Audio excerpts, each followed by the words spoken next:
Hi, good morning. இந்த வாழ்க்கை எவ்வளவு அழகானது தெரியுமா? இந்த வாழ்க்கையை நம்ம எப்படி வாழ்ந்துட்டு இருக்கோம்? ரசித்து வாழறோமா, இல்லை வெறுத்துக்கிட்டு ஏனோ தானோன்னு வாழ்ந்துட்டு இருக்கோமா? நமக்கு இந்த வாழ்க்கை கிடைக்கிறது ஒரு முறை தான்ப்பா. அதைய உணர்ந்து சந்தோஷமாக மற்றவங்களோட கம்பேர் பண்ணாமல் நமக்கு கிடைச்ச வாழ்க்கையை நாம் ரொம்ப ரொம்ப சந்தோஷமாக அனுபவித்தோம்னா நம்ம வாழ்க்கை எப்போவுமே நிம்மதியாக இருக்கும். தெரியுமா? நம்ம அதையெல்லாம் யோசிக்கிறதில்ல. மற்றவங்களை கம்பேர் பண்ணி பண்ணி நான் அவங்கள விட இவ்வளோ கம்மியாக இருக்கேன், என்னை விட அவங்க நல்லா இருக்காங்களே, அதான் நம்ம கம்மியாக இருக்கேன்னு கூட யோசிக்கிறதில்ல, என்னை விட அவங்க ரொம்ப நல்லா இருக்காங்களே அப்படின்னு நினச்சி நினச்சி பொறாமப்பட்டே நம்ம வாழ்க்கையவே தொலைச்சிக்கிட்டு இருக்கோம். அப்படி வேண்டாமே.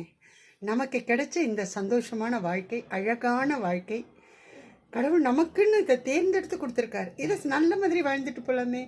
முயற்சி பண்ணுறியா? கண்டிப்பாக. ஓகே, நாளைக்கு பார்க்கலாமா?